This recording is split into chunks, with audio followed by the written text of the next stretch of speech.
जानो कि ये मैं आपसे इसलिए शेयर कर रहा हूँ कि आप भी इस चीज़ का ध्यान रखें। नॉर्थ और साउथ पोल से क्या है कि पृथ्वी सिकुड़ रही है।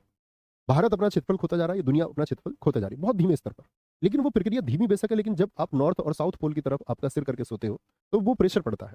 आप अपने पैर की प्रकृति देखिए, पैर की नसें मोटी होंगी, फिर मोटी मोटी मोटी मोटी मोटी सिर तक जाते जाते मस्तिष्क के अंदर तक क्या हो जाती है, आपका जो नस है, सिराएं हैं, वो बहुत महीन और बहुत पतली हो जाती है। और जो ब्लड घूमता है, अगर कभी दोस्त आपके जीवन में आप बहुत खुशहाल जिंदगी जी रहे हैं, आपके कुछ सपने हैं, आप बहुत अच्छे से आगे बढ़ रहे हैं, लेकिन ब्लड की एक बूंद भी एक्स्ट्रा मस्तिष्क में चली गई, इसी को हम बोलते हैं दिमाग में रक्त का स्राव, ब्रेन हैमरेज। और इस दुनिया में बहुत लोगों को एकदम से खुशहाल थे, ब्रेन हैमरेज हो गए, मारे। सबसे बड़ा रीजन यही होता है। ऐसा भी हो जाता है व्यक्ति कॉमम पहुंच जाता है कई कई वर्षों के लिए, ब्रेन हैमरेज। क्योंकि इस मस्तिष्क की अपनी एक संरचना, उसकी तरफ जो ब्लड है वो कॉमन जाना चाहिए। अब जब पृथ्वी सिकुड़ रही है तो दबाव किधर आ रहा है, शरीर मस्तिष्क से। तो आप कहेंगे मस्तिष्क की तरफ से जब दब रहा है तो ऐसा भी होगा ना, ब्लड कम जाएगा। ब्लड कम जाना भी आपका क्या है, वो भी ब्रेन हेमरेज को जन्म दे सकता है। इसीलिए कभी भी वो लोग वास्तु बनाएंगे तो क्या बोलेंगे कि भाई बेड का जो सिर है वो नॉर्थ और साउथ की तरफ ना हो।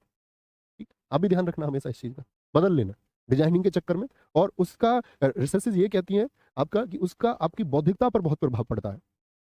आपका मस्तिष्क कितना शार्प होगा इस पर बहुत प्रभाव पड़ता है इस बात। ठीक है।